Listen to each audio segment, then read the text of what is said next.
Yes, hi everyone. To today's video, we're talking about constructive trust and resulting trust. Now, those are two um, implied forms of trust, and there needs to be a distinction made between those two powerful and important vehicles of remedying an injustice when property is regarded. Now, the law is the law of England and Wales, and this should be held as the primary legal primary jurisdiction for this video. Although people from other jurisdictions are more than welcome to watch this video if they think they can acquire something educational from it. Now, there is, let's say, constructive trust and resulting trust.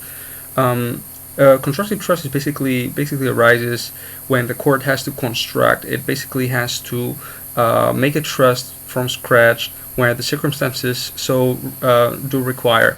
For example, there is a property and there's someone living in the property, and he has bought that property and he has conveyed it in his name and he's the sole legal owner. However, he goes on to make some representations, some promises to someone else, let's say his girlfriend, that they're going to be living together forever in that property that he's bought, and as a result of those representations, she goes on to, let's say, I don't know, just give up her money and buy, let's say, a car, which is, let's say, a Ferrari or whatever. So she suffers a detriment in reliance on those promises. Can she have an equity in that property? Well, remember, she's not a legal owner in that property. However, and she has not contributed to that property. If she had contributed, maybe resulting trust could have arisen in her favor. However, she has not contributed to that property. Now, since the resulting trust cannot arise because there was no intention that she was going to have a beneficial interest in that property. She hasn't bought that, or she hasn't contributed to that property in favor of that other the legal owner, her boyfriend. Then a constructive trust should be created, may be created, and it could be created just because there is a common intention, which was one of the elements of finding of a constructive trust, and there's also a detriment. The common intention may come in many forms. One of the forms is an express agreement. Now, another form could be a financial contribution, or payments, non-financial contributions, let's say payments of bills, improvements to the house, that can make that that are in pursuance of some kind of an agreement. Now, the common intention is the agreement, the representation, the promise that were made to her that they were going to be living in the house forever together. And there's a common intention that shows that they were going to share the ownership of the house. So therefore, she has established an equity. Has she? Well, in order to establish an equity, she must show also a detriment, and it does not need to relate to that house alone.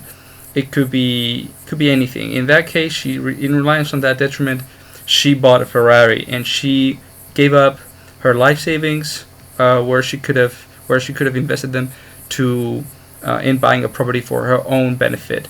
So she has been deprived of living in a property based on his promises, and therefore constructive trust is going to be created. Another way that constructive trust might arise is through an inferred common intention. That's where the parties, the court is going to infer by the conduct of the parties a common intention. For example, let's say that she didn't contribute. Let's say, for example, that she didn't contribute to the financial side for the property. She didn't contribute directly to the purchase of the property, either by a lump sum or by paying the mortgage installments, which counts as a financial contribution. But she actually was paying the bills. She was taking up, other kind of responsibilities in the house. Let's say in order to make it, like paying the bills. She was making improvements, and she was making it easier for him to pay the mortgage price. Well, in our scenario, there is no such thing. But if it can be inferred from the parties that non-financial contributions, she made improvements later on, because later on she made improvements. Remember, he bought the house with his own money. But if it can be inferred from the conduct of the parties that they were going to hold the house together, then there is constructive trust is going to arise again, and the constructive trust needs to be quantified, and that's going to be according to the evidence, and also through an imputed intention. But an imputed intention cannot be used in order to acquire an interest in the property by virtue of a constructive trust. Now, resulting trust could arise. Well, not in our case, because there is no such, there is no evidence that she bought the house and fulfilled that criteria. You see, it's not something easy. You don't just think that by that anyone can just acquire a house based on trust. He needs to show something solid there. Maybe after Rosset, through Oxford versus Hiscock and Stack versus Dowden, the scope of establishing an interest in the house through a constructive trust has broadened. However, still something solid needs to be shown. Now, a resulting trust. Why not a resulting trust? If, let's say, she had contributed money, maybe a resulting trust could have arisen in her favor. And this is because the resulting trust is basically means that through some irregularity, injustice, and equity should not be done. That means the injustice should be remedied, and it could be remedied through a resulting trust, which basically means that it was always meant to be on trust for her if she had contributed money to the percentage of the money to the extent of her contribution to that house. So if she had put 20%, 30% by virtue of contributions, she was going to get those. However, if there is some kind of a positive evidence that no such trust, no such resulting trust could have existed. Let's see, for example, cases just like Lightfoot versus Lightfoot, where the contributions were made for a whole different other reasons, for a whole range of other reasons, and not for a trust, not in order to acquire interest in the property. Then the resulting trust is not going to apply and goes out the window. Now, a resulting trust means that the property is going to result, or so much of the extent, so much of the contribution which is reflected on the extent of the equity in the house is going to result back to her. But why can we have a resulting trust through a non-financial contribution? Well, we can, because the financial contribution is basically the nexus. It's basically something that shows that it was hers. And also, well, I want to go back to constructive trust and just say that when there is, let's say, when there is a domestic relationship where both partners, whether a house is conveyed in one of the partners' names, and both brothers are in a loving relationship and are also responsible for the mortgage of the house. They're doing like acts that show that they both undertake those acts in order to make the payment and the acquisition of the property possible. Or if the property was acquired, I'm sorry, in order to make it possible, then there could be an overlap of a resulting trust and a constructive trust. And in this case, the courts are going to quantify based on a constructive trust. It could be an overlap because there's a financial contribution which may give rise to a common intention, which is very easily through a detriment, which the detriment is going to be the payment of the financial contribution on its own, going to give rise to a constructive trust. Well, financial contribution and the detriment if it gives rise to an inference. And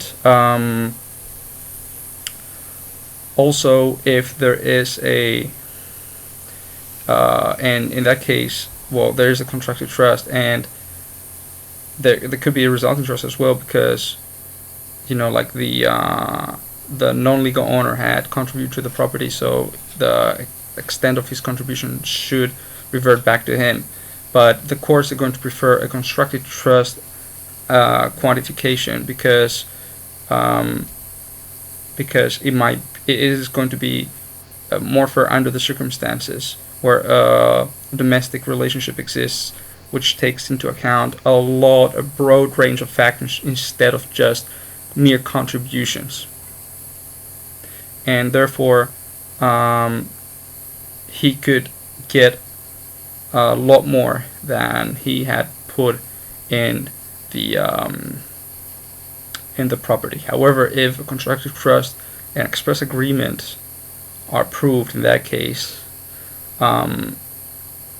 then he could also, if the express agreement states that he was going to get less than what he had put in there, then it is, for example, the express agreement is going to be quantified, the share is going to be quantified in the express agreement, and the express agreement is going to be followed regardless of the contribution that the other party had made.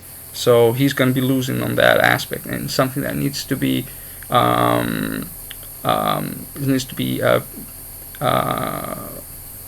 paid attention to. Now, thanks very much for watching. I hope you enjoyed it. This is not to be considered as legal advice or advice of any sort or of any kind, and it's strictly for informational purposes only. I'll see you in my next video. Please subscribe to my channel for more videos like this.